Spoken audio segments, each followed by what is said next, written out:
நீங்களேனா காசை வாங்கிட்டு உள்ள புடிச்சு போடாம வெளியில விட்டுருக்கிய. இன்னும் எத்தனை பேர் குடிய கெடுக்க போறாங்களோ? டேய் நான் என்னடா கேக்குறேன், நீ என்ன சொல்ற? மேலதான் இருக்காங்க, நிறைய வச்சிருக்காங்க, போய் வாங்கிக்க போ. அது சரி, கழுதுலடா கயிறு. நாண்டுட்டு சாக போயா.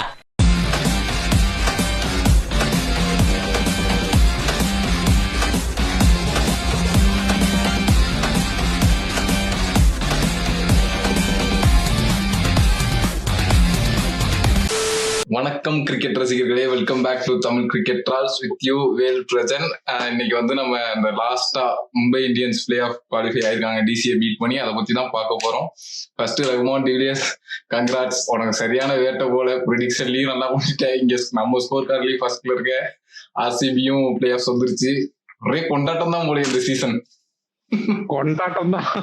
அந்த போஸ்ட் நான் முன்னாடியே ரெடி பண்ணி வச்சிட்டேன். எம்ஐ எப்பயோ உள்ள வந்துருவாங்கன்ட்டு. சரி எப்ப போடுறதுன்னு தெரியாம இப்படி இருந்து சத்தியம் நினைட்டேன். எப்ப போறதுன்னு தெரியாம உட்கார்ந்தே இருந்தேன். இன்னைக்கு வந்து கடைசியா போட்டாச்சு. இன்னைக்கு எம்ஐ ஜெயிச்சு பிளே ஆஃப் குள்ள வந்துட்டாங்க. ரொம்ப ரொம்ப கன்வின்சிங்கா ஜெயிச்சிட்டாங்க. ஸ்டார்க் இல்லாதது ராகுல் நம்பிதான் அந்த மேட்சே இருந்துச்சுன்னு நான் நினைச்சேன் ஃபர்ஸ்ட் ஹாஃப் முடிஞ்சோன்னே. ஏன்னா வந்து பிச்சும் கொஞ்சம் நின்று ஸ்லோவா திரும்புது. ஸோ ஸ்லோவா வந்துச்சு. ஃபர்ஸ்ட் இன்னிங்ஸ் பார்த்தா தெரிஞ்சிருக்கும். இந்த மாதிரி பிச்சு வந்து விராட் கோலிக்கும் ராகுலுக்கும் ஒரு மாதிரி ஐடியலான பிச்சுன்னு சொல்லலாம். அவங்க தான் அந்த கேம் அப்படியே கொண்டு போய் வந்து முடிச்சு கொடுக்குற மாதிரி பிச்சு. பட் வந்து இன்னைக்கு ராகுல் அவுட் ஆனதுமே தெரிந்து விட்டது.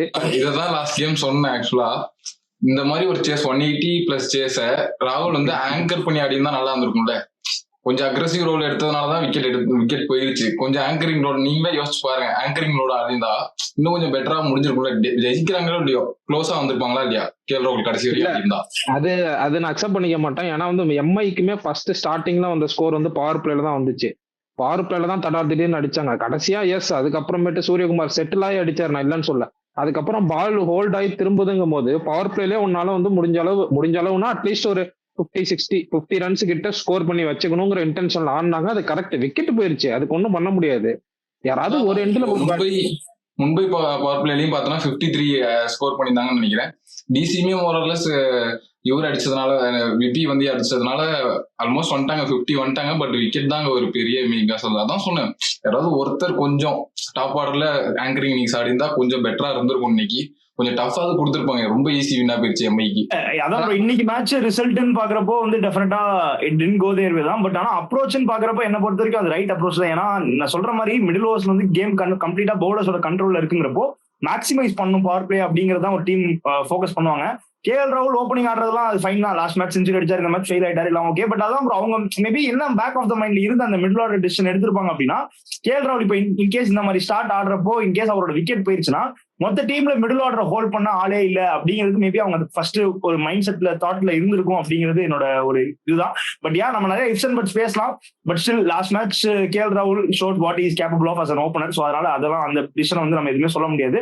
பட் ஸ்டில் மிடில் ஆர்டர்ல வந்து லேக் ஆஃப் ஒரு அந்த ஹோல்டிங் பவர் இல்லைங்கிறது ஒரு வருத்தமான விஷயம் ப்ரோ. ஆப்வியஸ்லி அது மட்டும்தான் வந்து நான் வந்து ஒரு வீக்னஸா பாக்குறேன் டெல்லிட்ட. ஆனா இன்னைக்கு ஹோலா பாக்குறப்போ execution was not up to the level. எதுவுமே வந்து did go their way in terms of batting. Bowling நல்லா பண்ணாங்க, நம்ம பவுலிங் பத்தி பேசுறப்போ வரும். But complete disappointment bro. ஏன்னா ஸ்டார்டிங்ல இருந்தே உங்களுக்கும் தெரியும், எல்லாருக்கும் தெரியும் நான் டெல்லி எவ்வளவு பேக் பண்ணிருக்கேன்னு சொல்லிட்டு. ஏன்னா ஆப்ஷன்ல பாக்குறப்பே வந்து எனக்கு டெல்லி ஸ்குவாட் ரொம்ப பிடிச்சிருந்துச்சு.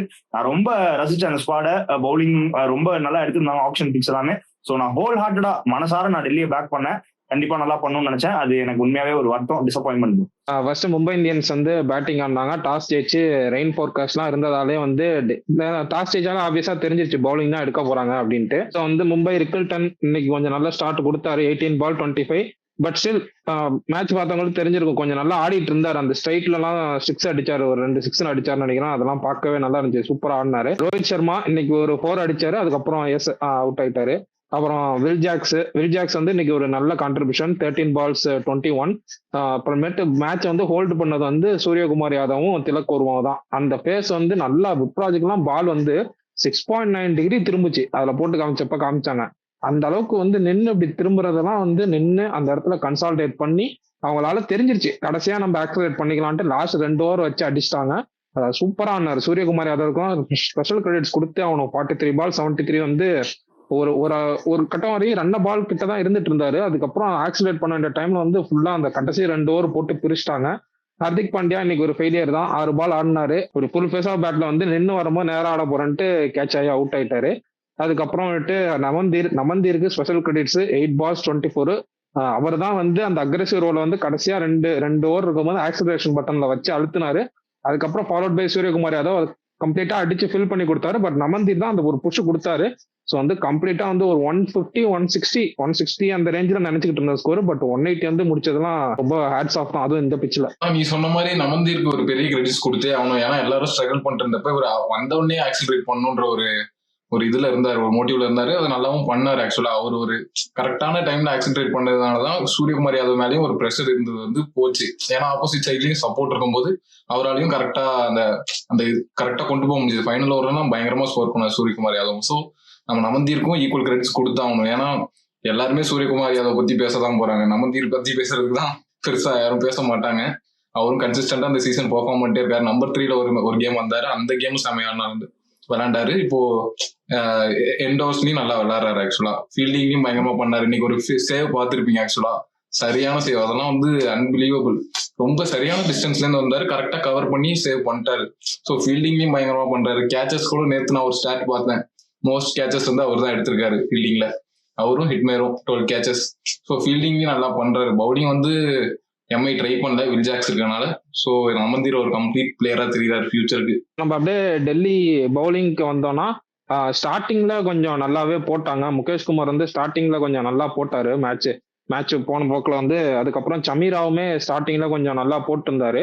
விப்ராஜ் நிகம் ஃபேஃபோட கேப்டன்சி பத்தி சொல்லி ஆகணும். இந்த டைம் ஃபேஃப் வந்து பயங்கரமா கேப்டன்சி பண்ணார் அந்த டீம். ஆக்சுவலா யாருக்கு எங்கெங்க கொடுக்கணும். அக்ஷர் பட்டேல் மட்டும் இன்னைக்கு இருந்திருந்தாருன்னா எனக்கு தெரிஞ்சு இன்னும் ஒரு 20 ரன் ஷார்ட் ஆயிருக்கும்னு என்னோட பர்சனல் பிலீஃப் அது.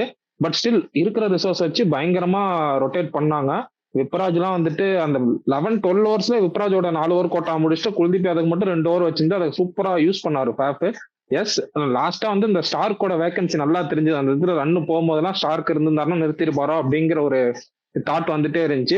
பட் ஓவராலா வந்து அவங்களும் நல்லா தான் போட்டாங்க. அந்த லாஸ்ட் 2 ஓவர்ஸ் வந்து பயங்கரமா ரன்ஸ் லீக் பண்ணிட்டாங்க. மேக்சிமம் ப்ரோ கடைசி 2 ஓவர் சேர்ந்து என்னதான் ஒரு நல்ல ஒரு டீம் பேட்டிங் ஆடினாலும் இந்த பிட்ச்ல 30 ரன் தான் மேக்சிமம் நான் சொல்றேன். அவ்வளவுதான் நீங்க கொடுக்கணும். எக்ஸ்ட்ரா 20 ரன் நீங்க கொடுத்துருக்கீங்க. ஸோ என்ன பொறுத்த வரைக்கும் ஸ்கோர் வந்து 160 தான் நீங்க கொடுத்துருக்கணும். மேக்ஸிமம் 165. ஆனா 180 நீங்க கொடுத்தது கம்ப்ளீட்டா வந்து டெஃபினட் மிஸ்டேக் தான். ஏன்னா அந்த 18th ஓவர் வரைக்கும் நீங்க பொக்கிஷம் மாதிரி அவ்வளவு கஷ்டப்பட்டு கிரைண்ட் பண்ணிருக்கீங்க. 100% நீங்க எஃபர்ட் போட்டிருக்கீங்க. த்ரூ அவுட்டாவே வந்து எல்லாமே வேர் கோயிங் யூ வே. அப்படிங்கிறப்போ அந்த 2 ஓவர்ல நீங்க வந்து மேட்சை விட்டீங்கிறது it's really sad to see. அதே மாதிரி சொன்ன மாதிரி தான் ஃபேஃப் வந்து வாஸ் வெரி குட் டுடே. அவரோட பெஸ்ட்டை கொடுத்தாரு. We know what is capable ஆஃப்னு சொல்லிட்டு நல்ல ஒரு energy, high shoulders. So obviously so happy to see him back as captain. Faf ரொம்ப பிடிக்கும் எனக்கு பர்சனலி. அதே மாதிரி இன்னொரு விஷயம் என்னன்னா ப்ரோ, இப்போ அக்ஷர் பட்டேல் நீங்க சொல்ற விஷயத்துக்கு வந்து மிடில் ஓவர்ல அவர் போட்டுருந்தா நீங்க சொல்றதை நான் கண்டிப்பா ஒத்துக்கிறேன். இன்னொரு 20 ரன் குறைஞ்சிருப்பாங்க. பட் மேபி பவர் பிளேல அவர் போட்டது வந்து ஒரு ரீசெண்டா வந்து அதுதான் வந்து டெல்லியோட ஒரு லாஸ்க்கு வந்து ஒன் ஆஃப் த ரீசன்ஸா இருந்திருக்கு. ஸோ மேபி இன்னைக்கும் பவர் பிளேல கொடுத்து ரன்ஸ் போயிருந்தா கண்டிப்பா ஒரு பேடான மூவா தான் இருந்திருக்கும். ஸோ அக்ஷர் பட்டேல் வந்து ப்ராப்பரா மிடில் ஓவர்ல போடணும். லைக் அவரே 2-3 ஓவர் பவர் பிளேல போடுறதுல எனக்கு உடன்பாடு இல்லை. அந்த மாதிரி இல்லாம மிடில் ஓவர்ஸ்ல ஆப்ரேட் பண்ணா நீங்க சொன்னது கரெக்ட். இல்ல, நட்ராஜனுமே போன மேட்ச் அவங்க ரொம்ப தப்பு பண்ணிட்டாங்க. பவர் பிளே ஸ்டார்டிங்ல பவுலிங் கொடுத்து அவங்களுக்கான ஒரு டெசிக்னேஷன் ரோல் இருக்கு. ஸோ அதே மாதிரி இன்னைக்கு மேட்ச் நட்ராஜன் வந்து மிடில் ஓவர்ஸ்ல கொண்டு வந்தா நல்லா போட்டிருப்பாரு. டெத் ஓவர்ஸ்ல இவ்வளவு ரன் கன்சிடர் பண்ணிருப்பாரான்னு எனக்கு தெரியல. ஸோ வந்து அவங்க யூசேஜ் ஆஃப் பிளேயர்ஸே தப்பா இருந்திருக்கு இந்த சீசன் ஃபுல்லா. ஃபேஃப் கேப்டன்சி பத்தி பேசும்போது ரோஹித் சர்மா கிரீஸ்ல இருக்கும்ப 3rd ஓவர் முஸ்தபிசூருக்கு மாத்தி விட்டாருன்னு நினைக்கிறேன். அதெல்லாம் ஒரு சரியான கரெக்டா அவரும் விக்கெட் எடுத்து கொடுத்து டெலிவர் பண்ணாரு. ஸோ ஃபேஃப் கேப்டன்சி நீங்க சொன்ன மாதிரியே செம்மையா யூஸ் பண்ணியிருந்தாரு இன்னைக்கு எல்லா பவுலர்ஸையும். விப்ராஜ்லாம் வந்து இன்னைக்கு நீங்க சொன்ன மாதிரி சரியான டர்ன் இருந்தது. அப்படியே ஒரு அப்சல்யூட் லெக் ஸ்பின்னர். என்னமோ பல வருஷம் எக்ஸ்பீரியன்ஸ் உள்ளவரு, அவரெல்லாம் அடிக்கவே முடியாதுன்ற மாதிரி இருந்தது இன்னைக்கு அவரோட ஸ்பெல்லே. குல்தீப் யாதவ் நல்லா சப்போர்ட் பண்ணாரு. ஆக்சுவலா சப்போர்ட் பண்ணாருன்றதை விட அவர் போட்ட ஸ்பெல்லே நல்லா இருந்தது. நம்ம ஆக்சுவலா குல்தீப் யாதவ் பத்தி பேசும்போது அவரு சரியான ஃபன்னியா இருக்காரு. ஏன்னா இப்போ அவர் ஃபீல்டிங் பண்ணும்போது இல்ல பவுலிங் பண்ணும்போதும் திரும்பி பேக்கப்புக்கு வரமாட்டாரு. பிகைன் த ஸ்டெம்ஸ் வரமாட்டாரு, ரன் அவுட் அடிக்கலாம். பட் ஆனா அவர் பவுலிங் போடும்போது எல்லாரும் சூப்பர் மேனா இருக்கணும்னு எக்ஸ்பெக்ட் பண்ணிருக்காரு. இன்னைக்கெல்லாம் நீங்க மேட்ச் பார்த்தா தெரிஞ்சிருக்கும். அந்த முகேஷ் குமார் அந்த கேட்ச் எல்லாம் எடுக்கவே முடியாது ப்ரோ. அவரு சரியான டைவ், அதுக்கு திட்டுறாரு. இன்னொரு ஒரு ஃபோல்டு 4 கிட்ட ஆக்சுவலா ஒரு சிங்கிள் டபுளா கன்வெர்ட் ஆயிருக்கும். அது அங்க இருந்து ஒரு ஓடி வந்து எடுத்துட்டு போற கேப்ல இவங்க ஓடிட்டாங்க, ஸ்டீல் பண்ணிட்டாங்க ரன்னு. அதுக்கும் திட்டு. ஒரு ஓவர்ல ரன்னே போக கூடாதுன்றாரு. 2 பேரும் ப்ரோ, குல்தீப்பும் சரி விப்ராஜ் நிகமும் சரி 8 ஓவர் சேர்ந்து நீங்க பாத்தீங்கன்னா சல்லி ரன் கொடுக்கல. மொத்தமா 2 பேருமே சேர்ந்தே வந்து எக்கானமி 6 தான் வச்சிருந்தாங்க. அது இல்லாம ஸ்கோர் 180 போயிருக்குன்னா அந்த 12 ஓவர்ல 130 ரன் கிட்ட கொடுத்துருக்காங்க. கரெக்டா? ஆமா. So which is very very sad to C. இந்த இதுல பாயிண்ட்ல வந்து எம்ஐ பேட்ஸ்மேனுக்கும் கிரெடிட்ஸ் கொடுத்தே ஆகணும். ஏன்னா வந்துட்டு சூப்பரா அவங்கள வந்து ஆடி கடந்துட்டாங்க. அவங்கள போய் பெருசா அடிக்க போகாம வந்துட்டு என்னதான் ரன் ரேட் வந்து எங்களுக்கு 7 இருந்தாலும் சரி 8 இருந்தாலும் சரி நாங்க கடைசியில அடிச்சுக்கிறோம். நாங்க வந்து குல்தீப் யாதவ்ட்டையும் யுப்ராஜ் நிகம்ட்டையும் நாங்க வந்து சான்ஸே எடுக்க மாட்டோம். நல்லா ஃபுல் பேஸ் பேக்ல தான் டிஃபென்ஸ் ஆடிட்டு இருந்தாங்க குல்தீப்பை. ஸோ வந்துட்டு அவங்களுக்கு கிரெடிட்ஸ் கொடுத்து ஆகணும். அவங்களுக்கு தெரிஞ்சிச்சு இவங்க ஓவரை கடந்துட்டா நம்ம அடிச்சிடலாம் அப்படின்ட்டு. அதான் சூரியகுமார் யாதவ் இன்னிங்ஸ்லயே ஒரு கம்ப்ளீட் டிஃபரன்ஸ் தெரிஞ்சது இன்னைக்கு. அவர் யூஸ்வல் இன்னிங்ஸ் மாதிரி இல்ல, நல்லா பில்ட் பண்ணி லாஸ்ட்ல தான் ஒரு நல்ல ஒரு ஸ்ட்ரைக் ரேட்ல முடிச்சாரு. ஸோ இன்னைக்கு அவருமே அந்த போஸ்ட் மேட்ச்ல சொல்லியிருப்பாரு, இந்த மாதிரி ஒரு இன்னிங்ஸ்க்காக தான் நான் வெயிட் பண்றேன்னு சொல்லிட்டு. ஸோ அவரோட இன்னிங்ஸ் தான் பெரிய ஒரு இம்பாக்டை கிரியேட் பண்ணுது. இந்த நடுவில் நிறைய பேர் வந்து இப்போ ஆப்போசிட் சைட்ல ஒரு விக்கெட் லூஸ் ஆயிருந்தாலும் வந்தவங்கலாம் விக்கெட்ஸ் வந்து ஸ்பின்னர்ஸ்ட கொடுத்துருப்பாங்க. ஸோ சூரியகுமார் யாதவ் பிரில்லியண்டா ப்ளே பண்ணாரு அங்க. அதே மாதிரி ஸ்மித்யன் ப்ரோ சொன்ன மாதிரி எண்ட் ஓவர்ஸ்ல வந்து இன்னைக்கு டிசி ஒழுங்காவே போடல. சமீராக்கு லாஸ்ட் ஓவர்ல டாஸ் பால் எல்லாம் போட்டு கொடுத்தாரு. டெஃபினட்டா அவங்க வந்து ஒரு 20 ரன்ஸ் வந்து எக்ஸ்ட்ரா கொடுத்துட்டாங்க. அதுதான் மேஜர் இம்பாக்ட். ஏன்னா போஸ்ட் மேட்ச்ல சூரியகுமார் யாதவே சொல்லியிருப்பாரு, 160 165 தான் இந்த கிரவுண்ட்ல நாங்க எக்ஸ்பெக்ட் பண்ணோம். ஒரு 15 ரன்ஸ் வந்து எங்களுக்கு வந்திருக்கு. அது பெரிய அட்வான்டேஜா இருக்கும். இல்ல முகேஷ் குமார் ஃபர்ஸ்ட் 3 ஓவர் சூப்பரா போட்டாரு ப்ரோ. நான் அப்ரிசியேஷன் போஸ்ட்லாம் ரெடி பண்ணி வச்சிட்டேன். சரி சூப்பரா போடுறாரு அப்படின்னு சொல்லிட்டு கடைசியில தான் வந்து ரொம்ப வருத்தமா போயிருச்சு. Really chat. அந்த ஹோல் வந்து எம்ஐ வந்து ஒரு 180 டோட்டல் வந்து கரெக்டா போஸ்ட் பண்ணாங்க.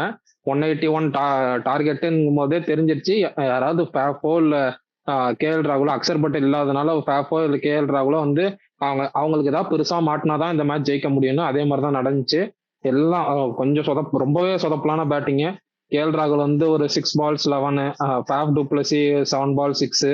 அதே மாதிரி சமீர் ரிஸ்வி வந்து ரன்ன பால் ஆடிட்டு இருந்தாரு 35 ball 39. அப்புறம் கொஞ்சம் ஆக்சிலேட் பண்ணாரு. பட் ஸ்டில் இந்த மாதிரி கேமுக்கு அதான் வேணும். அவரையும் பெருசா இன்னும் நம்ம போய் அடிச்சு பொழந்துடணும்லாம் சொல்ல முடியாது. அப்புறம் யுப்ராஜ் நிகம் வந்து ஒரு நல்ல ப்ராமிஸ் காமிச்சாரு, 11 balls 20 runs. அப்புறம் அசுதோஷ் சர்மா ஒரு 16 ball 18 அடிச்சாரு. மற்றபடி டோட்டல் ஃபிளாப் பேட்டிங். அப்படியே மும்பை ரன் த்ரூ பண்ணிட்டாங்க பவுலிங். அதுவும் சாண்ட்னர்லாம் அப்பப்பா. பவுலிங் பத்தி பேசும்போது பேசலாம். பட் ஸ்டில் டோட்டல் ஃபிளாப் தான் டெல்லியோட பேட்டிங் பொறுத்தவரை. ஒரு ஸ்டேஜ்ல எல்லாம் வந்து எனக்கு இன்னுமே கொஞ்சம் பிலீஃப் இருந்தது. எப்பனா 45 balls 90 கிட்ட அடிக்கணும். சமீர் ரிஸ்வியும் அசுதோஷ் சர்மாவும் கிரீஸ்ல இருந்தாங்க. அப்பெல்லாம் எனக்கு கொஞ்சம் பிலீஃப் இருந்தது. ஏன்னா சமீர் ரிஸ்வி ஓரளவு டீசெண்டா ஆடிட்டு இருந்தாரு. ஆனா என்னன்னா இங்கதான் நீ சொல்ற மாதிரி சாண்ட்னரோட ஸ்பெல்லு பெரிய டிஃபரன்ஸ் மேக் பண்ணிடுச்சு. இல்ல யாருமே லாங் இன்னிங்ஸ் ஆடல ப்ரோ. இப்போ ஸ்டார்டிங் பாத்தீங்கன்னா சொல்ற மாதிரி 180 டார்கெட் சேஸ் பண்ணா power play start is very important. அப்போ வந்து ஃபேஃப் வந்து அந்த ஷாட் வந்து நான் ஃபர்ஸ்ட் பாக்குறப்போ ஐ வாஸ் ரியலி ஹாப்பி, நல்லா பேட்ல பட்டப்போ. But straight to the fielder. So அங்க வந்து ஃபேஃபோட விக்கெட் வாஸ் வெரி க்ரூஷியல். அதுக்கப்புறம் கேஎல் ராகுலுமே வந்து கொஞ்சம் அந்த இன்டென்ட்டை நான் தப்பு சொல்ல மாட்டேன். பட் விக்கெட் போனது வந்து ஆப்வியஸ்லி டீமோட டோட்டலா வந்து அதுக்கப்புறம் எக்ஸ்பீரியன்ஸ் பேட்டர்ஸ் இல்லைங்கிறப்போ அதுக்கு அஃபெக்ட் பண்ணிடுச்சு. எல்லாருமே த்ரூ அவுட்டா வந்து இப்போ யுப்ராஜ் நிகம் வந்து அந்த லிட்டில் கேமியோ ப்ரோ அது வந்து அந்த இன்டென்ட் காட்டுச்சு. ஏன்னா நோ பால் ஃப்ரீ டு கிடைச்சு அதை மேக்ஸிமைஸ் பண்ணாரு. அதுக்கப்புறம் நல்லா அவரோட ஷாட்ஸ் எல்லாமே நல்லா கிளீனா நல்லா பவர்ஃபுல்லா அடிக்கிறாரு. ஸோ அப்படிங்கிறப்போ அவரால் எவ்வளவு மேக்ஸிமம் ட்ரை பண்ண முடியும் அப்படிங்கிறது ஐ வாஸ் எக்ஸ்பெக்டிங். பட் அங்கதான் வந்து சாண்ட்னர் வந்து நல்ல டாட் பால் போட்டு ப்ரெஷர் போட்டு அதுக்கப்புறம் ஒரு பால் போட்டு நல்லா காட்டன் பால் ஒன்று எடுத்தாரு. ஸோ யுப்ராஜ் நிகம் விக்கெட் ஆனதுக்கு அப்புறமே நான் ஸ்டப்ஸ் வந்து இந்த மாதிரி சிச்சுவேஷன்ல வந்து ஹெல்ப் அவுட் பண்ணுவார் டீம்ஸ் அப்படின்னு நான் எக்ஸ்பெக்ட் பண்ணேன். ஏன்னா த்ரூ அவுட்டா நம்ம நிறைய டைம்ஸ் பார்த்துருக்கோம் ஸ்டப்ஸ் வந்து இந்த மாதிரி சிச்சுவேஷன்ல ஜெயிக்க முடியுதோ இல்லையோ அவரோட பெஸ்ட் அவர் கான்ட்ரிபியூட் பண்ணுவார். ஸ்டப்ஸ் பும்ரா எல்பிடபிள்யூ ஆனதுமே வந்து அங்கேயே எனக்கு என்ன பொறுத்த வரைக்கும் ஸ்டப்ஸ் விக்கெட் அங்கேயே முடிஞ்சிடும். ஏன்னா அதுக்கப்புறம் வந்து அசுதோஷ் சர்மா இவரு சமீர் ரிஸ்வி அண்ட் அன்ப்ரூவன் இப்போதான் வந்து ஒரு யங் ஆல்ரவுண்டர் ஃப்ரம் மத்திய பிரதேஷ் ஆடுறாருங்கிறப்போ 45 balls 90 ஒரு விக்கெட் போனாலே வந்து வெரி டஃப் டாஸ்க் தான். ஸோ ஸ்டப்ஸ் விக்கெட் போனோடனே ஐ கேவ் அப் ஆல்ரெடி. வந்து மாதவ் திவாரின்னு ஒருத்தர் இன்னைக்கு ஆடினாங்க. அவருக்கு போல கருண் நாயரே ஆட வச்சிருக்கலாமான்னு தோணுது. ஏன்னா டாப்ல வந்துட்டு அவங்களுக்கு ரொம்ப இன்எக்ஸ்பீரியன்ஸ். மிடில் ஐ மீன் அந்த 3 to 6 வரைக்கும் 3 to 5 வரைக்குமே கொஞ்சம் இன்எக்ஸ்பீரியன்ஸ் இருக்கு. கருண் நாயர் வந்து ப்ரூவ் பண்ணிருக்காரு. எம்ஐ கூட பும்ராவெல்லாம் போட்டு வெளுத்து வாங்கினாரு ஒரு மேட்ச். ஸோ அவரை ட்ரை பண்ணிருக்கலாமா அவருக்கு பதிலா அப்படிங்கிறது எனக்கு தோணுது. மேட்ச் இன்னும் கொஞ்சம் க்ளோஸா போயிருக்குமோ. இல்ல இங்க ஆக்சுவல் கேஸ் என்னன்னா ஒரு மேட்ச் தான் டிசி தோத்தாங்க. நடுவில் இந்த மிட் சீசன்ல பார்த்தா ஒரு மேட்ச் தான் தோத்தாங்க. அதுக்கப்புறம் அவங்க எக்ஸ்பெரிமெண்ட் பண்ணது ரொம்ப டிராஸ்டிக்கா ரொம்ப ரஸ்டியா ட்ரை பண்ணிட்டாங்க. அதுதான் அவங்களோட ஒரு டவுன்ஃபாலுக்கு மெயின் ரீசனே. ஏன்னா நம்ம நடுவுலயே சில வீடியோஸ்ல வந்து நீயும் ஸ்மித்தியனும் சொல்லியிருப்பீங்க இந்த மாதிரி மோஹித் சர்மா திரும்பி கொண்டு வரணும், அவர் நல்லா தான் போட்டுட்டு இருந்தாரு, விக்கெட்ல பெருசா ப்ரீவியஸ் சீசன் அளவுக்கு இம்பாக்ட் இல்லைனாலும் நல்லா தான் போட்டுட்டு இருந்தாருன்னு சொல்லிட்டு அந்த மாதிரி சின்ன சின்ன சேஞ்சஸ் எல்லாம் வந்து இந்த மாதிரி இம்பாக்ட் கிரியேட் பண்ணிடுச்சு. ஆனா ரொம்ப ரஸ்டியா இருக்கும். டூ மெனி சேஞ்சஸ் எனக்கு தெரிஞ்சு அதுதான் வந்து காசு பண்ணிடுச்சு இந்த சீசனே அவங்களுக்கு. 7 டிஃபரெண்ட் ஓபனர்ஸ் தான் ப்ரோ. அவங்களுக்கு மெயினா ஸ்டார்டிங்ல வந்து ஜேக் ஃபிஷர் மேக்கருக்கு அடிக்கவே இல்லை ப்ரோ. ஆனாலுமே மேட்ச் ஜெயிச்சுட்டு இருந்தாங்க. அவர் அடிக்காமே மேட்ச் ஜெயிச்சிருந்தாங்க. அதுக்கப்புறம் அவர் டிராப் பண்ணதுக்கு அப்புறம் டீம் தோக்க ஆரம்பிச்சிட்டாங்க. அதாவது அதுதான் பியூட்டி, அந்த கிரிக்கெட் இஸ் ஃபன்னி கேம் சொல்லுவாங்கல்ல. சோ இப்போ என்ன, நான் இன்னொரு விஷயம் என்ன, இன்னைக்கு நீங்க கேட்ட கேள்விக்கு ப்ரோ, மாதவ் திவாரியை வந்து அவங்க ஒரு ஆல்ரவுண்டருங்கிற டெசிக்னேட்டட் ரோல் தான் வந்து ஓவராலா கொடுத்துருக்காங்க. ஆனா இன்னைக்கு வந்து பவுலர்ஸ் ஃபைவ் பவுலர்ஸ் வச்சு ஆப்ரேட் பண்ணிட்டாங்க, அதை வச்சு மேனேஜ் பண்ணிட்டாங்க. சோ நீங்க கேட்கிற கொஸ்டின் கரெக்ட் தான்.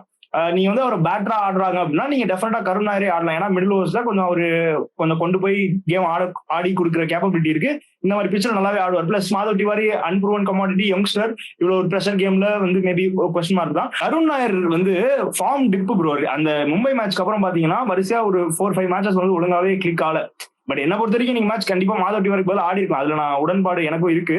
பட் ஸ்டில் ரீசன் கேட்டாங்கன்னா மேபி அவங்களோட பாயிண்ட் என்ன சொல்லுவாங்கன்னா வரிசையா 4-5 மேட்சஸ் ஒழுங்கா ஆடல, சோ ஃபார்ம் இல்ல அப்படிங்கறத ஒரு ரீசனா சொல்லுவாங்க. கூட அவங்க இப்படி யூஸ் பண்ணிருக்கலாம். ஆக்சுவலா கேஎல் ராகுல் இம்பாக்ட் சப்ஸ்டியூட்டா கொண்டு வந்ததுக்கு அவர் பிளேயிங் லெவன்லயே இருந்துட்டு இந்த மாதிரி பிளேயர் ஸ்விட்ச் பண்ணிருக்கலாம். எனக்கு தெரிஞ்சு அது கொஞ்சம் யூஸ்ஃபுல் மூவா இருந்திருக்கும். எதுக்கு இப்படி போட்டு ரொம்ப இப்படி பண்ணிட்டாங்கன்னு எனக்கு தெரியல. இல்ல அதுவும் இல்லாம கேஎல் ராகுல பிஹைண்ட் த ஸ்டெம்ஸ் ரொம்ப மிஸ் பண்ணாங்க இன்னைக்கு, அதை சொல்லியே தான் ஆகணும். அது அந்த மாதிரி எக்ஸ்பீரியன்ஸான ஒரு பிளேயரு, இந்தியாவுக்கு வந்து ஆல் ஃபார்மேட்ல ஆடுற ஒரு பிளேயரு, டெஸ்ட் மேட்ச் ஆடிட்டு இருக்க ஒரு பிளேயருங்கும் பொழுது அவரோட எக்ஸ்பீரியன்ஸ் வந்து பிஹைண்ட் த ஸ்டெம்ஸ் வந்து ரொம்பவே கான்ட்ரிபியூட் பண்ணிருக்கும்னு எனக்கு தோணுது. அபிஷேக் போரலை வந்து வச்சுட்டு கேஎல் ராகுல இம்பாக்ட் சப்ஸ்டியூட்டா யூஸ் பண்ணதுக்கு எனக்கு உடன்பாடு கிடையாது. ஓகே, மூணாவது நம்ம வந்து எம்ஐ பவுலிங்க்கு போயிடலாம். எம்ஐ பவுலிங்ல வந்து இன்னைக்கு எல்லாருமே அஸ் அ டீமா நல்லா கான்ட்ரிபியூட் பண்ணாங்க. வில் ஜாக்ஸ் என்னதான் ஒரு ஓவர்ல 16 ரன்ஸ் போயிட்டு இருந்தாலும் ஒரு விக்கெட் எடுத்து கொடுத்தாரு.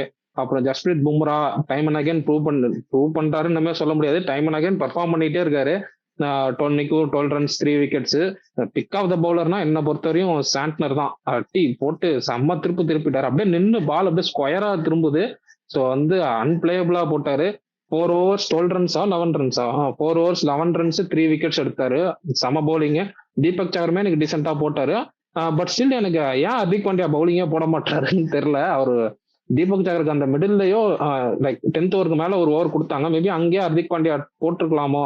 அவர் போட்டு ஏதாவது ஒரு விக்கெட் எடுத்திருந்தா இன்னுமே அவங்க பிளே ஆஃப்ல இன்னும் டோர்னமெண்ட் ப்ரொசீட் ஆகும்போது இன்னும் கொஞ்சம் கான்ஃபிடன்ஸ் கிடைக்கும் அப்படின்ட்டு எனக்கு தோணுது.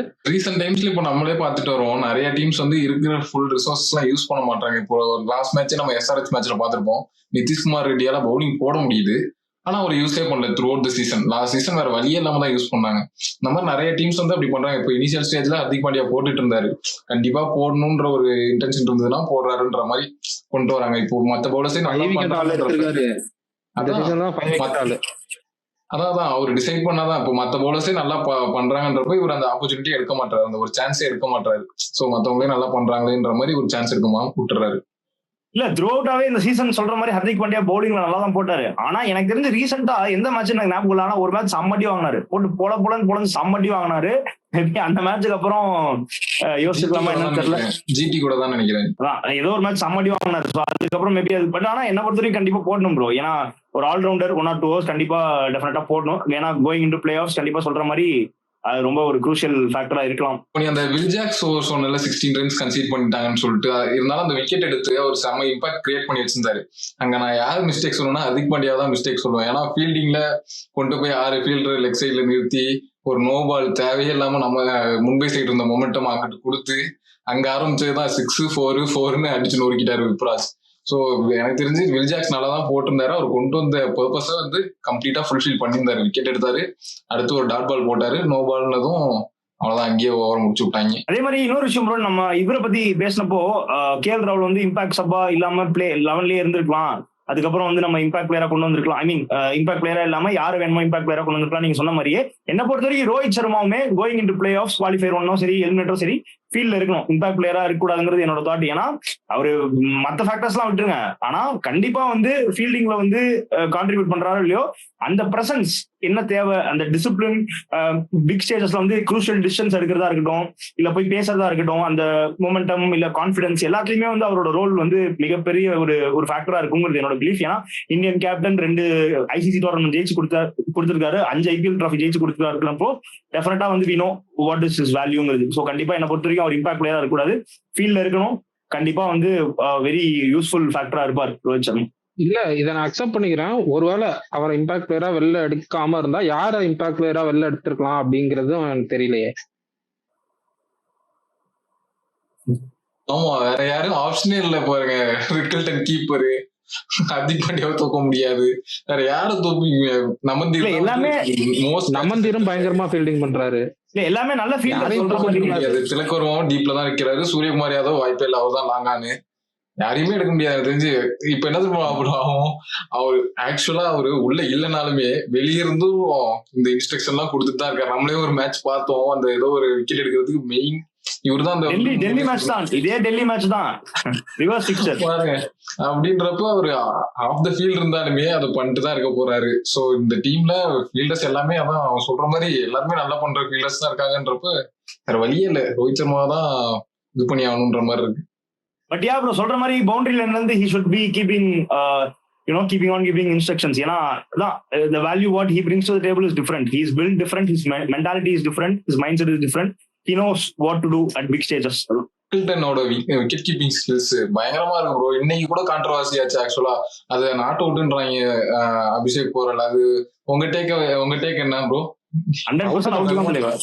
கண்டிப்பா எனக்கு அவுட் தான். ஏன்னா அங்க நல்லாவே தெரியுது, இப்போ கால் வந்து கீழே கிரீஸ்ல இருக்கும் போது ஒரு இது இருக்கும்ல, மூமெண்ட் தெரியும். பட் அங்க நல்லாவே கிளியரா கேப் தெரிஞ்சு ஏர்ல தான் இருக்கு, அதுல டிபேட்டே கிடையாது. இருந்தாலுமே வந்து அது அவுட்டுன்ட்டு அதான் ஏட்ரட் கன்ல இருந்து பார்த்தா எல்லாமே அவுட் அம்பையர் இண்டியன்ஸ் தான் தோணும். பட் டெஃபினட்டா அது வந்து அவுட் தான். இன்னொன்னு அதே மாதிரிதான் விப்ராஜ் அடிச்ச 4 வந்து 6ன்னு சொல்லிட்டு எடிட் பண்ணி எல்லாம் போட்டுட்டு இருக்காங்க. நான் பாத்துட்டு இருந்தேன் சில வீடியோஸ்லாம். இல்ல அதெல்லாம் என்ன சொன்னாலுமே சரி, ஒன்னும் எடுத்துக்க முடியாது. புலம்பிட்டு தான் இருப்பான். ஆன் தி ஹோல் வந்து இன்னைக்கு எம்ஐ வந்து கன்வின்சிங்கா ஜெயிச்சிட்டாங்க. பிளே ஆஃப்ல வந்து 4 ஸ்பாட்டுமே சீல்டு. இவ்வளவு சீக்கிரம் வந்து ஒரு ஐபிஎல் டூர்னமெண்ட்ல 4 ஸ்பாட்டும் சீல் ஆகுறது ஃபர்ஸ்ட் டைமோன்னு நினைக்கிறேன் நான். ஸோ இன்னுமே வந்துட்டு அந்த டாப் 2 அதுக்கு தான் போட்டி இருக்கும் 4 பேருக்குள்ளயும். ஸோ பார்ப்போம் யார் வந்து டாப் 2ல முடிக்கிறாங்க, யார் வந்து பாட்டம் 2ல. எனக்கு என்ன ஞாபகம் வருதுன்னா, ஸ்ரீதர் சார் அவர்கிட்ட கேட்டிருந்தா, ஆனா ஆக்சுவலி ஷூ லேஸ் லைட்டா இடிச்சுச்சுமா கீழே, நீ பாக்கலாமா அப்படின்ற. அந்த மனுஷனை கூப்பிட்டு வந்து அமைதியா இருந்துக்கலாம், அவர் தூண்டி விட்டு பேச விட்டு. ப்ரோ என்ன ப்ரோ பண்ண, அதான் ஒரு கமெண்ட் பண்ணியிருந்தாங்க, நல்லா கூப்பிட்டு வச்சு செஞ்சுட்டீங்க அவரு அப்படின்னு. ஆனா அவரே தான் ப்ரோ ஆசையா சொன்னாரு, I am ready to take the bat cap அப்படின்னாரு. சோ இல்ல ஒப்பீனியன்ஸ் இருக்கிறது தப்பு இல்லதான், ஓகே. அதான் அவரை தூண்டி விட்டு பேச விட்டுட்டு அவர் டயலாக் எல்லாம் வர விட்டாரு, ஐ பேட் காப்னு. மக்களை தூண்டலாம் இல்ல, அவர் இது வந்து ஆஃப் ஏர்லயே சொன்னாரு எங்கள்கிட்ட. அதை நான் என்ன சொன்னேன்னா, அங்கிள் ஆஃப் ஏர்ல சொல்றதை நீங்க மக்கள்கிட்டே வந்து உங்களுக்கு கன்வே பண்ணணும்னு தோணுச்சுன்னா நீங்க கன்வே பண்ணிருங்க அப்படின்னு. அவரு ஓகேமா, நோ இஷ்யூஸ்மா, ஐ எம் ரெடி டு கன்வேமா, ஐ எம் ஃபைன்மா அப்படின்னாரு. ஓகே அங்கிள் அப்படின்ட்டேன். இனிமே டாப் 2க்கு தான் போட்டி, பார்ப்போம் யாரு முடிக்கிறான்ட்டு. ஸோ வந்து நம்ம இங்கதான் எனக்கு இந்த பிளே ஆஃப்ஸ் இப்போ இவ்வளவு சீக்கிரமா இந்த டாப் 4 டீம் டிசைட் ஆனது. இப்போ கம்மிங் மேட்சஸ் 4-5 லீக் மேட்சஸ் இன்னும் இருக்குன்னு நினைக்கிறேன். கம்ப்ளீட்டா அந்த ஒரு இன்ட்ரெஸ்டே எடுத்துறாதா? இதான் நான் ஃபர்ஸ்ட்லேயே சொல்லிட்டு வந்தேன், கொஞ்சம் லாஸ்ட் வரையும் போனாதான் அந்த த்ரில்லிங் இருக்கும். ஆல்ரெடி நம்ம பேஜ்லயே நான் நிறைய கமெண்ட்ஸ் பார்த்தேன், இந்த சீசன் கொஞ்சம் போரிங்கா போகுது, மொக்கையா போகுது. அதுவும் இல்லாம இந்த 1 வீக் வேற ஒரு கொஞ்சம் கேப் வந்துருச்சு. அதுக்கப்புறம் திரும்பி எனக்கு தெரிஞ்சு அந்த வியூவர்ஷிப்லாம் பெருசா பீக்ல போலன்னு நினைக்கிறேன் ஐபிஎலுக்கு. ஸோ அதான் இந்த சீசன் கொஞ்சம் கம்மியா தான் இருக்குன்னு நினைக்கிறேன். ஏன்னா பிளேயர்ஸ் டீம்லாம் வந்து இவ்வளவு சீக்கிரம் குவாலிஃபை ஆயிட்டாங்க. நீங்க சொல்ற மாதிரி எஸ் டாப் 2க்கு ரேஸ் இருக்கு, பட் இந்த 4 டீம் தான் ஆட போகுதுன்னு தெரிஞ்சிருச்சுல, இந்த ஒரு இன்ட்ரெஸ்டிங் இது மிஸ் ஆகுதுல ப்ரோ. ஆனா கண்டிப்பா பிளே ஆஃப்ஸ் பாருங்க வேற மாதிரி இருக்கும். ஏன்னா செம்ம டீம் 4 டீமுமே பார்த்தேன் ப்ரோ. உங்க மீம் பார்த்தேன், ஒருத்தன் பார்த்திருப்பான் ரெடி கணக்கு நானும் பார்த்தேன். எனக்கு தோணுச்சு, ஆனா நம்ம அதுக்குள்ள எதுவும் பெருசா இந்த மாதிரி ஒட்ட முடியாது. இவன மாதிரி ஆள் இருக்கும் போது விட முடியாது. இல்ல கண்டிப்பா மக்களே இங்க பாருங்க, ரஹ்மான் ப்ரோ வந்து அது ஸ்கிரீன்ஷாட் எடுத்து வச்சிருப்பாரு. மேட்ச் மட்டும் ஆர்சிபி மும்பை வந்து ஆர்சிபி ஜெயிச்சிட்டாங்கன்னா அவ்வளவுதான் போட்டு எங்களை நீங்க போட்டிருந்தீங்களா அந்த ஸ்கிரீன்ஷாட். விராட் கோலி வந்து இப்படி திரும்பி இப்படி அந்த மேட்ச்க்கு அப்புறம் தான் ப்ரோ டோட்டலா எம்ஐக்கு வந்து அந்த மொமெண்டம் ஷிஃப்டே ஆச்சு. அதுக்கப்புறம் தான் அந்த டெல்லி மேட்ச் ஜெயிப்பாங்க. அந்த மேட்ச்லாம் வந்து ஒரு மாதிரி புரோக்கன் ஹார்ட்டோட உட்காந்துருப்பாரு ஹர்திக் பாண்டியா. அந்த போட்டோ பார்த்தாலே தெரியும். அங்கிருந்து ஒரு சரியான கம்பேக், செம்மையா இருந்தாங்க. அதான் லீக் ஸ்டேஜ்ல வந்து ஆர்சிபி எம்ஐ ஒரே ஒரு மேட்ச் தான் நடந்தது, ஆர்சிபி ஜெயிச்சிட்டாங்க. கண்டிப்பா அந்த காரணம் எம்ஐ இருப்பாங்க, யார் ஜெயிப்பாங்கன்னு சொல்ல முடியாது ப்ரோ. எப்பவுமே அவங்களுக்கு உள்ளுக்குள்ள அந்த காட்டு பசி இருக்கு ப்ரோ. ஏதாச்சும் இந்த மாதிரி ஒரு இன்ஸ்பிரேஷன் தான் அவங்களுக்கு தேவைப்படுது, இந்த மாதிரி ஒரு மூமெண்ட்ஸ் தான் அவங்களுக்கு தேவைப்படுது. Where they can bring their total hunger out. அதாவது ஃபுல் பசியும் வெளில கொண்டு வரணும்னா இந்த மாதிரி தே வாண்ட் சம்திங். ஸோ அந்த மாதிரி தான் நிறைய மேட்சஸ்ல நிறைய டோர்னமெண்ட்ஸ்ல 6 play 1 win 5 play 1 win இருக்கிறப்போ எல்லாருமே ரைட் ஆஃப் பண்றப்போ தான் தே ஆர் பெர்ஃபார்மிங். ஸோ அந்த ப்ரெஷர் ஹையாக எப்பெல்லாம் வந்து கொஸ்டின் மார்க்ஸ் ரைஸ் ஆகுது, எப்பெல்லாம் கிரிட்டிசிசம் ஹையா இருக்கும், அப்பெல்லாம் தான் வந்து அவங்களோட ஃபுல் பொட்டன்ஷியலே வெளில வருது. ஸோ நம்ம சிக்னேச்சர் டைலாக் இங்க நான் சொல்லிக்கிறேன், மும்பை ஃபேன்ஸ் கவலையப்படாதீங்க, மும்பை ஃபேன்ஸ் கவலைப்படாதீங்க, பிளே ஆஃப் வந்துட்டீங்க. மும்பை fans கண்டிப்பா வந்து- கவலையப்படாதீங்கன்னு இன்னைக்கு DC க்கு support பண்றீங்க. இதே Bro, அது- கவலையே இல்ல படாது. இல்ல அது வந்து இல்ல ப்ரோ, அதுக்கு ரீசன் என்னன்னா சொல்லி வந்து என்னதான் வந்து மும்பை இஸ் a ஸ்ட்ராங் டீம்னாலும் டெல்லியை விட்டு கொடுக்க எனக்கு மனசே இல்ல. ஏன்னா ஸ்டார்டிங்ல இருந்தே நான் டெல்லியை ஹோல் ஹார்ட்டா பேக் பண்ணிருக்கேன். சோ அந்த இன்னைக்கு வேற எந்த டீமா தான் நான் மாதிரி சொல்லியிருப்பேன். பட் டெல்லி எனக்கு விட்டு கொடுக்க மனசு இல்ல ப்ரோ. ஆனா அதனாலதான் உங்களை மாதிரி கொஞ்சம் flex பண்ண தெரிஞ்சுதான் நானும் கொஞ்சம் பொழைச்சிருந்திருப்பேன் ஆக்சுவலா. ஒரு நிமிஷம் இருங்க. உங்க கரெக்டா உங்களுக்கு இப்போ மும்பை உள்ள வந்தா மத்த டீம்ஸ் எல்லாம் செம்ம டஃபா இருக்கும்னு நீங்க தான் சொன்னீங்க. PBKS உள்ள இருக்கும் போது எம்ஐ உள்ள வரக்கூடாதுன்னு உங்களுக்கு சைடுல ஒரு தாட் வந்திருக்கு. டெஃபினட்டா தெரியும். மீம்லாம் பயம் இருக்கு, பயம் ப்ரோ, அது பயம். அத சொல்லுங்க, அதை ஓப்பனா அக்செப்ட் பண்ணிக்கங்க. யாருக்கு பயம் இல்ல, எனக்கு கண்டிப்பா பயம் இருக்கு நீங்க ப்ரோ. எப்படி மும்பை நான் பார்த்த கன்வே பயமா இருக்கு. பண்ணீங்க? இப்போ ஜஸ்ட் மொமெண்ட் முன்னாடி நீங்க எப்படி கன்வே பண்ணீங்க? எனக்கு வந்து ஃபேவரட்ஸ் டிசி மேல ஒரு இது இருந்தது, அதனாலதான் வந்து நான் டிசியை சொன்னேன். எனக்கு பயம்ன்ற மாதிரி நீங்க எங்கேயுமே இங்க காட்டிக்கல. இல்ல bro, இல்ல. மீம் இன்னைக்கு- பார்த்தா நீங்க இல்ல பயம். தெரியவா, இன்னைக்கு மேட்ச் வந்து பியூர்லி எனக்கு வந்து நான் ஸ்டார்டிங்ல இருந்தே எனக்கு நான் சொன்ன 4 டீம்ல வந்து 3 டீம் டெல்லி வந்து நீங்க எல்லாம் சொல்ல நான் சொல்லியிருந்தேன் டெல்லி. சோ பிளஸ் ஓவராலாவே வந்து எனக்கு டெல்லி ஜெயிக்கணும்னு ஆசை. அந்த ஒரு ரீசன். ரெண்டாவது மும்பை வந்து இப்போ இல்ல, ஸ்டார்டிங்ல இருந்தே எனக்கு பிளே ஆஃப்ஸ் வந்து பஞ்சாபோட மேட்ச் விளையாண்டாங்கன்னா அது கண்டிப்பா வந்து வெரி டஃப் கேம் தான். அது பேக் ஆஃப் த மைண்ட்ல எல்லாரும் ப்ரோ, எங்களுக்கு பஞ்சாப்னு இல்ல ப்ரோ, ஜிடிஆர் இருந்தாலும் சரி, ஆர்சிபி இருந்தாலும் சரி, ஒரு சாம்பியன் சைடுங்கிறப்போ கண்டிப்பா அது பேக் ஆஃப் த மைண்ட்ல இருக்கும். அது வந்து நோ டவுட்ஸ் அக்செப்டட் தான்.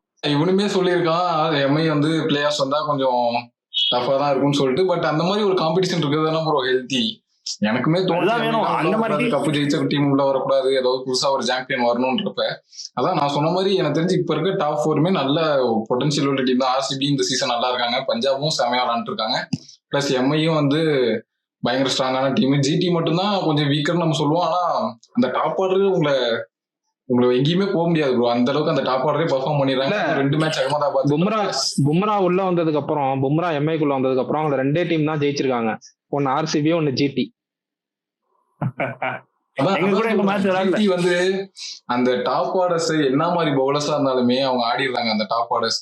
சோ ஜிடியுமே நம்ம குறைச்சி இட போட முடியல. ஆக்சுவலா மிடில் ஆர்டர் வீக்னாலுமே அதை எக்ஸ்போஸே பண்ண மாட்டாங்க. மிடில் ஆர்டர் வீக்னாலும் திவாச்சியா ஏதாவது ஒரு மிராக்கிள் பண்ணி ஜெயிக்க வச்சிடறாரு. சோ 4 டீமே வந்து பக்காவா இருக்காங்க ப்ரோ. பிளே ஆஃப்ஸ் வந்து நீங்க சொல்ற மாதிரி அப்சல்யூட் டீமா எக்ஸ்பெக்ட் பண்ணலாம். இந்த டீம் வந்து ஜெயிக்கிறாங்களோ ப்ரோ, ஆர்சிபியா இருக்கட்டும், பஞ்சாபா இருக்கட்டும், ஜிடி யாரா வேணா இருக்கட்டும், அது மும்பையை ஜெயிச்சு அவங்க ஃபைனல்ஸ் விளையாடியோ இல்ல மும்பையோட செமிஃபைனல்ஸ் விளையாடியோ அவங்கள ஜெயிச்சுட்டு ஜெயிக்கிறப்போ அது வந்து டெஃபினட்டா வந்து ஒரு பெட்டர் ஃபீல் தான். ஏன்னா ஒரு சாம்பியன் சைடு நீங்க ஜெயிக்கிறப்போ அந்த அந்த எப்படி சொல்றது, அந்த கருடனை கொண்டுட்டு தான் அந்த இதுங்கிற மாதிரி ஒரு தனி கெத்து இருக்கும் அதுல. ப்ரோ அப்போ உங்க டீம் வந்து எலிமினேட்டர் விளையாண்டா உங்களுக்கு ஓகேவா? 3rd பிளேஸ்க்கு ரெடியா? எனக்கு ஆசையா தாங்க இருக்கும் குவாலிஃபை விளையாடணும். பட் சொல்றேன் பாசிபிலிட்டிஸ். அதான் தட் நோட் வந்து நம்ம மொமெண்ட்ஸ் ஆஃப் த மேட்சுக்கு போயிருவோம். ஃபர்ஸ்ட் வந்துட்டு இருங்கு பாய் மொமெண்ட் ஆஃப் த மேட்ச். நான் அந்த இருங்கு பாய் மொமெண்ட் ஆஃப் த மேட்ச் வந்து குரூஷியல் ரன்ஸ் அடிச்ச நமந்தீருக்கு கொடுக்குறேன். பிகாஸ் வந்துட்டு அவர் தான் கடைசியில வந்துட்டு என்னதான் அவங்க ஸ்லோவா போயிட்டு இருந்தாலும் ஆக்சிலேட்டர் பட்டன் வந்து காலை வச்சது நமந்தீர் தான். ஒரு பிளிஸ்டரிங்கான ஒரு நாக் ஆடி கொடுத்தாரு. ஸோ வந்து அவருக்கு வந்து நான் இருங்கு பாய் மொமெண்ட் ஆஃப் த மேட்ச் கொடுத்துட்றேன். முடிச்சு விட்டீங்க போங்க. நான் என்டையர் டெல்லி பேட்டிங் அண்ட் அந்த கடைசி 2 ஓவருக்கு கொடுத்துட்றேன். ஏன்னா அங்கதான் வந்து கம்ப்ளீட்டா மொமெண்டம் விட்டாங்க. அதுக்கப்புறம் திரும்ப கேம்குள்ள வரவே இல்லை. ஸோ ஹோல் பேட்டிங் கம்ப்ளீட்டா டிசப்பாயின்மெண்ட். ஸோ அதனால முடிச்சு விட்டீங்க போங்க. Whole batting and 90th and 20th over அது வரைக்கும் பவுலிங் நல்லா போட்டாங்க. அந்த 2 ஓவர் கொடுத்தாரு. இப்ப கோச்சிங் ஸ்டாஃப் ஏதாவது சொல்ல மாட்டீங்களா? கோச்சிங் ஸ்டாஃப் இல்ல கோச்சிங் ஸ்டாஃப்ல ப்ரோ ஒரே ஒரு நிமிஷம் எனக்கு அதான் ஒரு சின்ன டவுட். ஒரு டைம் சொன்னார்ல ஏதோ ஒரு டீமுக்கு தான் சொன்னாரு. எந்த டீம்னு எனக்கு கரெக்டா தெரியல. டெல்லி தான் நினைக்கிறேன். டெல்லி தான் என்னை கொல்லும் ஆண்மகன் இன்னும் பிறக்கவில்லை அப்படின்னாருல. டெல்லிக்கு தானே அது எமம்பு. என்ன ப்ரோ இப்படி முடிச்சு விட்டாங்க? இல்ல டெஃபினட்டா ப்ரோ ஸ்டார்டிங்ல வந்து I was very impressed. Lot of tactical டிசிஷன்ஸ்லாம் நல்லா இருந்துச்சு. பட் போக ரொம்ப ஓவர் திங்க் பண்ணிட்டாங்களோ, நிறைய விஷயங்கள் வந்து ஒரு சர்டன் பிளானுக்கு ஸ்டிக் ஆகாம ரொம்ப எக்ஸ்ப்ளோர் பண்ணிட்டாங்களோங்கிறது நீங்க சொல்ற மாதிரி ஒரு ஃபேக்டரா இருக்கு. அண்ட் வீல் வின் என்று நினைத்த moment of the match total மும்பைக்கு தான் நான் இது கொடுக்குறேன். ஏன்னா இனிஷியலா வந்து 3 மேட்ச் 4 மேட்ச் தோத்தாங்க. ஸோ அவங்களும் தோத்துட்டு இருந்தாங்க, சிஎஸ்கேவும் தோத்துட்டு இருந்தாங்க. இவங்களும் வெளில போயிருவாங்கன்ற மாதிரி நிறைய பேர் சொல்லிட்டு இருந்தாங்க. பட் அங்கிருந்து ஆன ட்ராட் 6 மேட்ச் ஜெயிச்சாங்க. ஸோ அவங்களுக்கு தான் நான் வந்து வீல் வின் என்று நினைத்த மொமெண்ட் ஆஃப் த மேட்ச் கொடுப்பேன். அவங்க தோத்துட்டு இருக்கும் போது ட்ரால் பண்ண அவங்களே தான் இப்ப எங்க பங்காளி உள்ள வந்துட்டாங்கிறாங்க. ஸோ வந்து அந்த அளவுக்கு இருந்திருக்கு மும்பையோட growth இந்த சீசன். அதையும் பதிவு பண்ணிக்கிறேன். So ya with that note வந்து நம்ம ப்ரெடிக்ஷனுக்கு வந்துருவோம். நேற்று மேட்ச்ல வந்துட்டு ஸ்மித்தியன் அண்ட் வேல்பிரஜன் வந்து சிஎஸ்கே சொல்லியிருந்தாங்க, நான் ஆர்ஆர் சொல்லியிருந்தேன். அதுக்கப்புறம் இன்னைக்கு மேட்ச்ல வந்து ஸ்மித்தியன் ப்ரோ மட்டும் டிசி சொல்லியிருந்தாரு, நானும் வேலை வந்து எம்ஐ சொல்லியிருந்தோம். ஸோ அதை அந்த பாயிண்ட்ஸ்லாம் கால்குலேட் பண்ணி பார்க்குறப்ப ரமான் டி வில்லியர்ஸ் 36, வேல்பிரஜன் 30, ஸ்மித்தியன் 33. ஒரு பூஸ்ட் போட்டு +3க்கு போயாச்சு. எல்லாருக்கும் டிஃபரன்ஸ் 3-3 இருக்கு, எனக்கும் உனக்கு 6 இருக்கு. அவ்வளவுதான், முடிஞ்சு போச்சு. பிடிச்சேன் நான் அவுட். இருங்க பாய், பிளே ஆஃப்ஸ் இருக்கு பாய். 2 பேருக்கு தான் நம்மளோட லீக்ல வந்து பிளே ஆஃப்ஸ் உங்க 2 பேருக்கு தான். Out of the tournament. Play off final வந்து பஞ்சாப் vs RCB வந்தா இன்னும் நல்லா இருக்கும்ல. இல்ல ஆக்சுவலி எனக்கு prediction இல்ல ப்ரோ, எனக்கு prediction தோத்து. ஒரு நிமிஷம், ஆஃப் கேமரால நடந்த ஒரு ஆக்சுவலா சொல்லிக்கிறேன். ஸ்மித்தியன் ப்ரோ, நீங்க ஒன்னு சொன்னீங்க ஞாபகம் இருக்கா? என்ன பிளே ஆஃப்ஸ்ல வந்து RCBக்கு அகைன்ஸ்டா பிரெடிக்ட் பண்ணாலே போதும் நமக்கு ஓசி பாயிண்ட்ஸ். ஏங்க ஃபுல்லா நான் சொல்லவே இல்ல மக்களே, இதெல்லாம் போய் ப்ரோ நம்பாதீங்க. இதெல்லாம் வந்து ஃபுல்லா வந்து வேல் ப்ரோ கதையை விடுறாரு. இதெல்லாமே போய் நான் என்ன சொன்னேன்னா, இல்ல ப்ரோ ரஹ்மான் ப்ரோ கேளுங்க, நான் என்ன சொன்னேன்னா பிளே ஆஃப்ஸ்ல கண்டிப்பா RCBக்கு அகைன்ஸ்டா பிரெடிக்ட் பண்ணா ரஹ்மான் ப்ரோவை ஈஸியா முந்தறதுக்கு வாய்ப்புகள் உண்டு. ஏன்னா நீங்க சொல்ற டீமே நானும் சொன்னா 2 பேரும் ஒரே பாயிண்ட்ல இருந்து டிஃபரன்ஸே வராது. சோ ஆப்வியஸ்லி நீங்க RCB சொல்றப்போ அந்த ஆப்போசிட் டீம் சொன்னா நமக்கு ஒரு சான்ஸ் இருக்குன்னு நான் சொன்னேன். அதை வந்து எப்படி மாத்தி கன்வே பண்றாரோ இப்போ மாத்தி எலாபரேட் பண்ணி கொஞ்சம் நைஸா போட்டு விடுறீங்க. வழக்கம் போல உங்க வேலையை காட்டுறீங்க. மக்களே நம்பவே நம்பாதீங்க. ஆஃப் தி கேமரா நடந்ததை இப்போ ப்ரூவ் பண்ணி இன்னும் யூஸ் இல்ல. நான் சொல்லணும்னு நினைச்சா சொல்லிட்டேன். சரி ஓகே, நம்ம நாளைக்கு மேட்ச் ப்ரெடிக்ஷன் போயிருவோம். இதை நான் நோட் பண்ணிக்கிறேன். நாளைக்கு வந்துட்டு GT vs LSG. நாளைக்கு யார் ஜெயிப்பா? நான் தான் சொல்றேன், என் ப்ரெடிக்ஷன் தான் தெரியும். நான் இது ஆப்வியஸா GT தான். அகைன் GTயோட பவுலிங் ரொம்ப ஸ்ட்ராங்கா இருக்கு, லக்னோட பவுலிங் ரொம்ப வீக்கா இருக்கு. என்ன பெரிய பெரிய பவுலிங் விக்கெட் விடாம ஆடுறாங்க. ஸோ லக்னோ கிட்டே எனக்கு தெரிஞ்சு விக்கெட் விடாம இவங்க ஆடி கொண்டு போயிருவாங்க. அப்படியே 1-2 விக்கெட் விட்டாலும் பட்லர்லாம் வந்து இன்னைக்கு அவர் எஃபெக்ட் காட்டுவாரு. ஸோ வந்து GT. ஓகே, நான் LSG சொல்றேன். நாளைக்கு அவங்களோட நத்திங் டு லூஸ், ஸோ ஃபியர்லெஸ்ஸா batting can win the matches. Hopefully நாளைக்கு பேட்டிங் கிளிக் ஆகணும் அப்படின்னு ஆசைப்படுறேன். எனக்கும் வேற வழி இல்ல, 6 பாயிண்ட் லீட் இருக்கு, அவனை பிடிக்க தான் ட்ரை பண்ணும். ஸோ அவனுக்கு ஆப்போசிட்டா தான் சொல்றேன். With that note, we come to one conclusion for today's video. So வந்து நாளையோட மேட்ச் ரிவ்யூல பார்ப்போம். Until then, bye from Rahman de Villiers, President. Bye.